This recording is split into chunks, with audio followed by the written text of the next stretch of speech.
just watched Schindler's List, and now we're going to move on to our next movie, a much funnier movie, Vampires of Zanzibar. Vampires of Zanzibars? Yeah, there are a lot of Zanzibars in the Vampires. Oh. Yeah. Just to explain, a Vampires of Zanzibar is a movie that we all starred in, we all worked on. We're all in it. We're all in it. We're all the big stars. Yeah, because I wouldn't say we were acting in it, but we're in it. We're definitely in the movie. Yes, but I don't know if we're acting. Yeah, no. I'll show you we like girls. Sorry. I know you're definitely not acting in it. No. Show you we like girls. I know there's not a single scene of you acting in it. No. But okay, Vampires of Zanzibar is a movie directed by John Birmingham, I'm sorry, who is the new Ed Wood. He's the Ed Wood of our times. At least that's the claim I would like to make. Let's tell the story of how this movie was made and how we got involved. The reason why you and me worked on it, how we got in contact, is because John Birmingham did an amazing movie with Trauma Entertainment called Crazy Animal. Yeah, like that just dragged me along. Like I hadn't seen Crazy Animal, nor had I read the script, nor did I care. I just thought it was awesome that I was going to the United States of America to film a movie. Yeah. And you took me and I did with you. Yes. We were all childhood friends. We made a lot of movies together, so this was like the next big step. He sent us a copy of Crazy Animal before it was released by Trauma to basically ask us, is there anything I should do different? Like, and we're the post-production advisors on that. Yeah, I think that's the first time that credit was ever used. Yeah, I've never heard about that before. And I'm happy to have that credit. Yeah. But I think both of us gave him advice. Yeah. And I think, well, what the response I got was, well, thank you, but I'm just going to release it the way it is. Was that the first sign of the craziness, the wackiness? In the animal, no. No, I don't think so, because I don't think I saw the crazy part about him until the minute I met him. Yeah, okay. Me and Jimmy, we were discussing this before, that like, we thought that John was just a really good actor. Like, because in this movie that he made, Crazy Animal, he acts, he directs, he does everything. And it's a really good movie, too. It's a fine movie in my opinion, it's a really good movie in Jenna's opinion, but it's serviceable, that's the point, it's a movie. This is not a movie. Me and Jimmy, we thought that John was just a really good actor. I was just, wow, he plays this like mentally ill, like kind of crazy man really well. Well, the movie is called Crazy Animal. I know, but then we met him, and that's just how he acts in real life. So it's just like this crazy, outlandish character is a real person, which is insane. Hey, how's it going?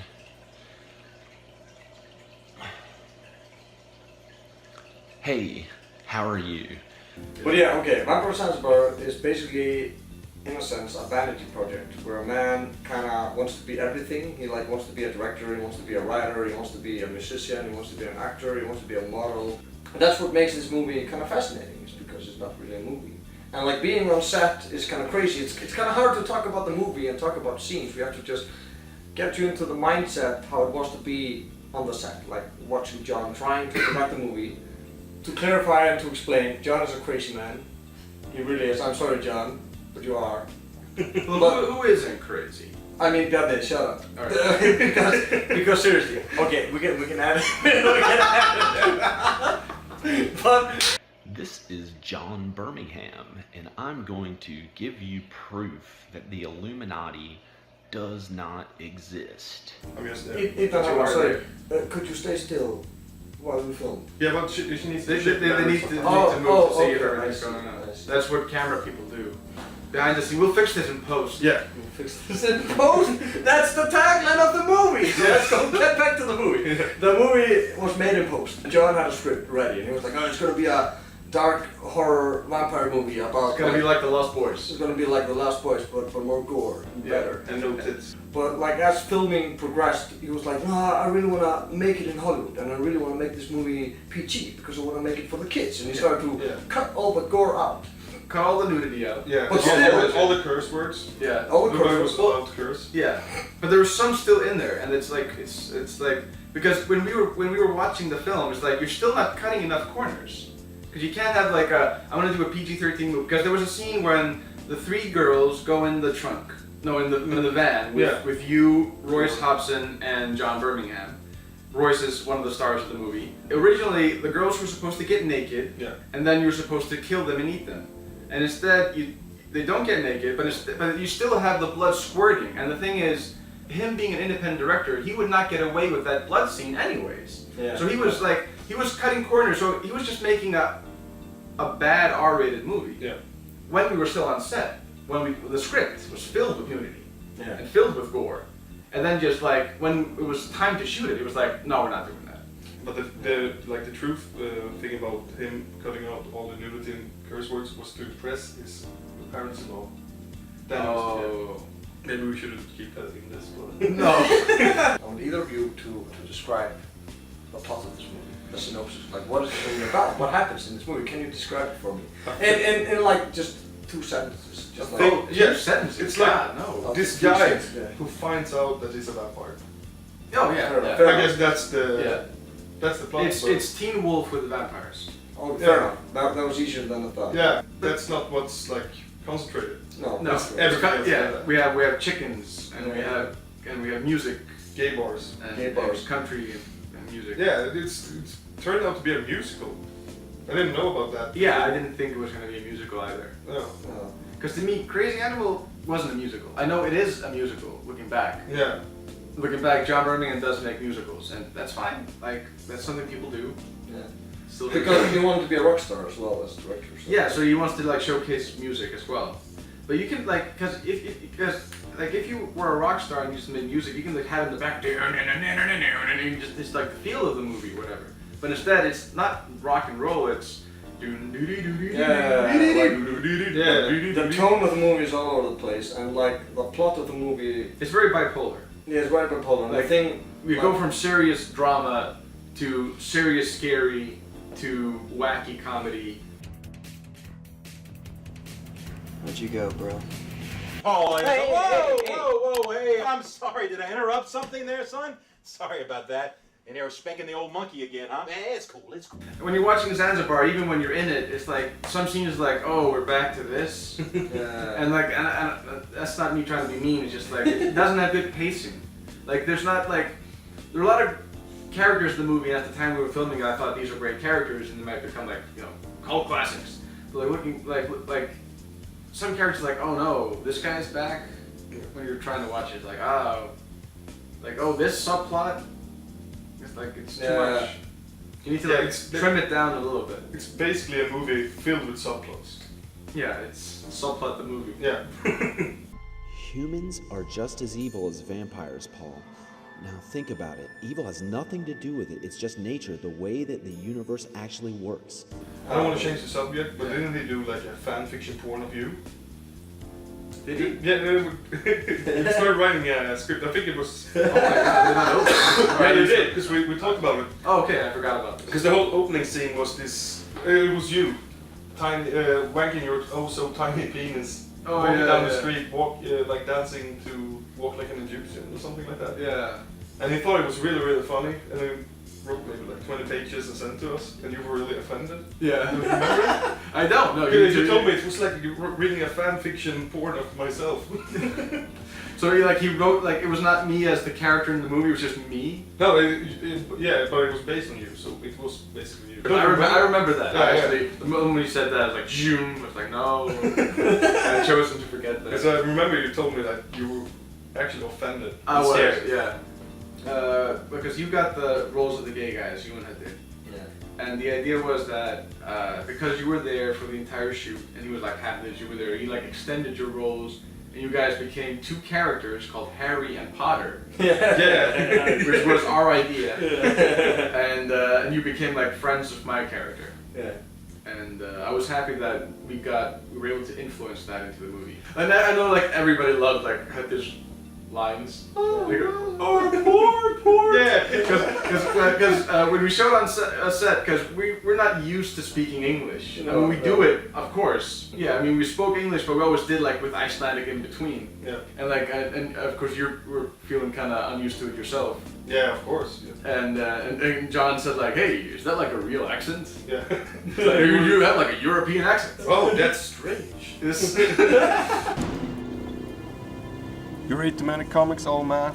Crosses don't work. Like, because he shouldn't have a European accent. So to John, that's funny. Yeah. Because he doesn't have Yeah, that. So. but I think it was something like he thought vampires sounded like that. Vampires sound. Oh yeah, Yeah, there's like it's the fake action created by movies. But it's not. Oh, maybe that's also one the reason why I wanted you as a vampire, because you had that. Yeah. You had the long hair and you had the Bela Lugosi Hungarian Eastern European accent. Yeah. Fucking. Except for you from Tourist. Sweden and like Bela Lugosi So, yeah, you is sound- supposed to be like from Hungary. Oh, he's from Romania in the movie, but he's actually from Hungary. Yeah, But like- Swedish. Hey, same thing. the same thing. I did an audition, and he liked the way you sounded, but then he met with you guys like, all right, we're gonna extend your roles. You guys can be characters. How do you guys speak? And you go. I'm a freaking faggot and I love to kill vampires! Because that's just something you just did. Yeah. It's like you didn't like plan to do it. Like, cause we did a couple of movies afterwards that you're like, I'm gonna do something different, and then just you always went back to. Yeah. It was just an easy thing to do. And then Hutte had like a really thicker accent than you. Yeah. And then like John did not like the voice. He's like, can you do like a gay voice? Can you sound like a gay man? And I don't know if like Hutte's answer was like, okay. Or if like he tried to do something and didn't like it, and then I just do your voice up, and he's like, boy. Like I remember when we were shooting the scene in the computer room, because I wasn't in that scene. I just remember people like running out laughing, going, "Our poor teacher." This is terrible! Oh, teacher! Oh, poor teacher!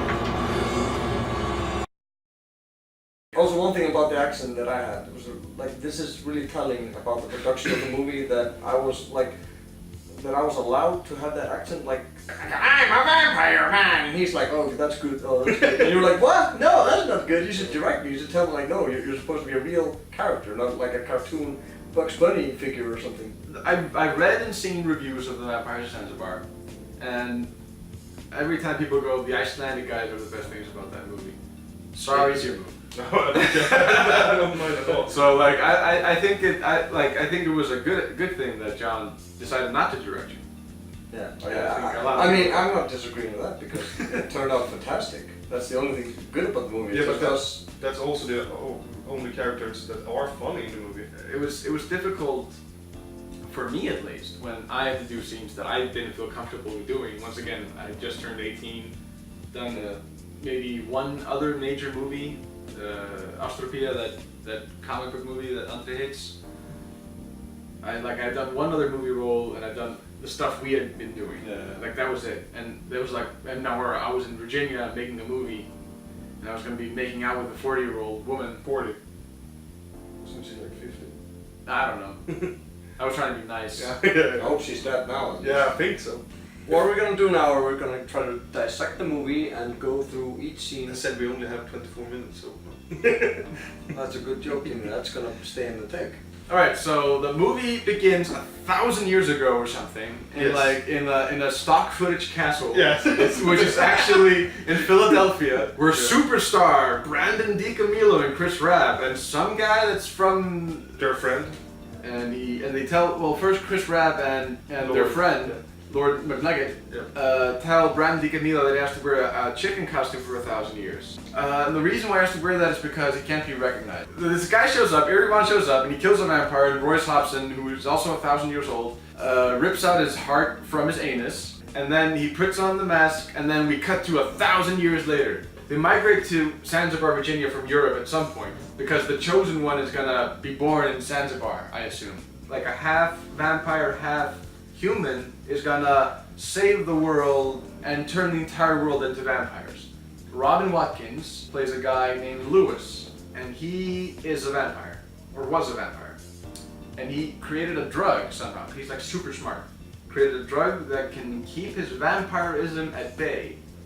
And like if you're a vampire, you're kind of like bestial. Like you can't fully control yourself. Kind of like a saber-toothed tiger and a bear. But at any moment they can still just rip your head off. Because they still have that animal instinct. So I guess vampires are kind of similar.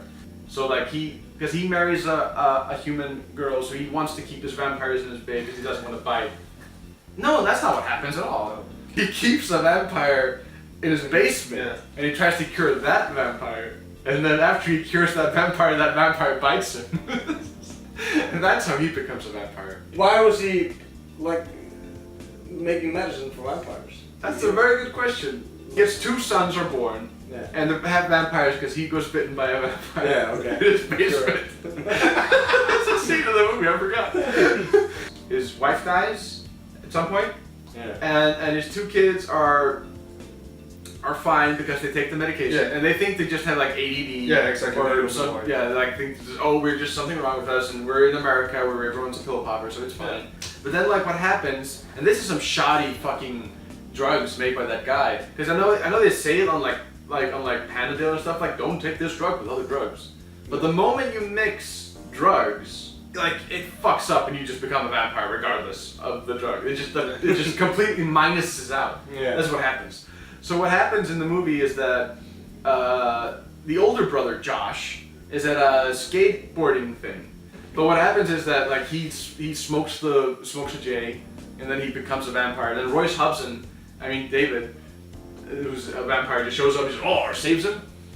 And I think he saves them is because there's this prophecy, which is like a halfling, half vampire, will bring about the new vampire New World Order. But it turns out that he has a brother, and they find out, it's the brother. So Paul Lewis, who's the chosen one, he's taking his drugs, he's skateboarding because his brother used to skateboard. He goes to websites looking, people disappear all the time. And he goes, where'd you go, bro? Where'd you go? How many minutes are into the movie? Maybe like 20? Yeah, there's like 20 minutes in, and we're finally being introduced to the lead character of the movie. But it takes like 15 minutes before the actual credits start rolling. Yeah, like the actual credits show up like 20 minutes in the movie. It takes 40 minutes for the movie to start. Yes. Yeah. I have a hard time following what you're saying, which explains a lot about the movie. But he goes and to skate with these guys, and like he's like, Josh, is that my brother? And like, no, my name is Mavis. Yeah, Mavis. All right, sure. He hasn't seen his brother for a while, so it could just be another guy. And then he goes to school, and he has all these wacky people at school. There are these white, black guys, and these nerds, and they all make music. Everyone's a musician, because this is like a musical high school. It's a high school musical. Yeah. Paul Lewis does this unspeakable fucking thing, which he skateboards close to 2 people. And they're like, what? Nobody skates next to us. Yeah. So they take this like quality seed of acid. That's an actual line in the movie. And they just put it in his coffee. Then something terrible happens. This lady that he told was straight edge is like, what? Are you tripping in class? And they're like, he's not gonna have sex with her anymore. And then he bites his teacher. Yeah. But then, because there's this goth chick there, and she's like, oh cool, a vampire. So you just, hey, jump in my car. And he jumps in her car. He's like, I don't know what's going on. Because he's still fucked up on acid. And then he's like, oh shit, your skin's on fire. He's like, what? Ah! Because he's like, he doesn't know he's a vampire. He just knows he doesn't even know he's on acid. He has no idea what's going on. Yeah. And then he just tries to go home and sleep it off. And then he has visions on his brother. And then like the sheriff shows up and starts shooting him because he killed his teacher. Yeah. But then his teacher's alive because he's a vampire. So the vampire teacher bites the sheriff.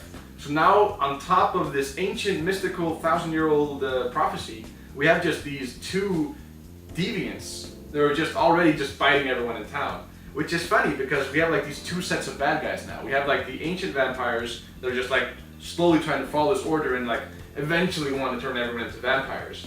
And then we have this other group of people that just fuck it, we don't care, we're vampires, this is great, just starts biting everyone. Which like is the reason why they really need to like tell Lou and Paul what's going on, and he has to get his shit together, and he needs to not become the vampire lord, but this ultimate vampire slayer. And then you just have to go to all because it's like a Friday night, and the gay bars are open, and all the vampires are going and having their bit of fun. So he has to like go to all the parties he was not going to go to begin with, and kill everyone. Yeah, the same people in every bar too. But then that's literally what the rest of the movie is, just people. It's like a, what do you call it? Bar jumping? Yeah. Yeah, it's like the rest of the movie is just bar jumping.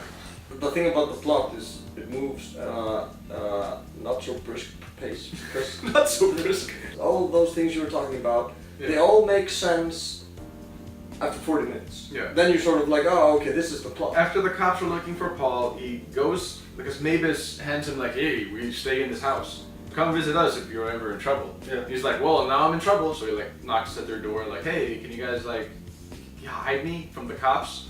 And they walk into this cave, like down in the basement where like the chicken is just like dancing and they're just playing some music. It's like, yeah, if you're a vampire, you just chill and play music, bruh. Yeah. It's super chill. And he's like, yeah, well, the cops are looking for me. They're like, yeah, but you're a vampire. He's like, oh, what?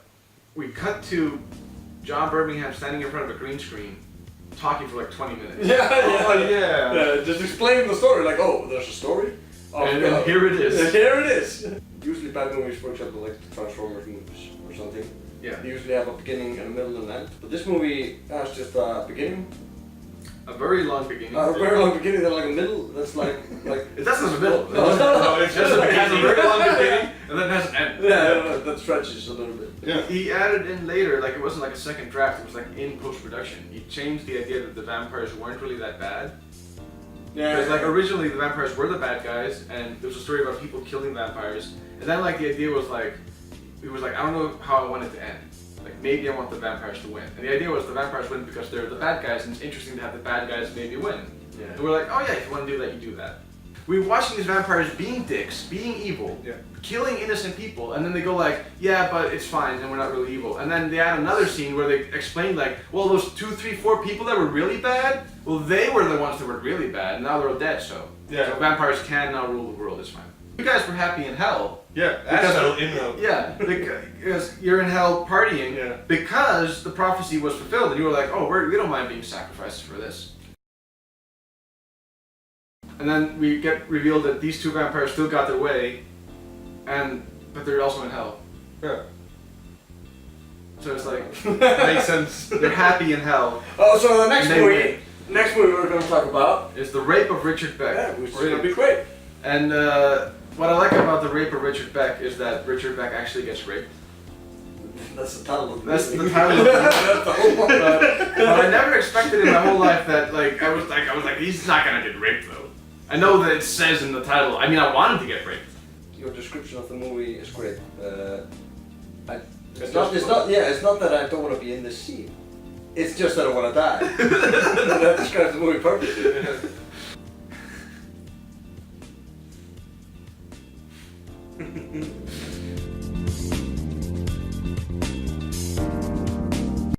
Come to mama. Oh, hell yeah.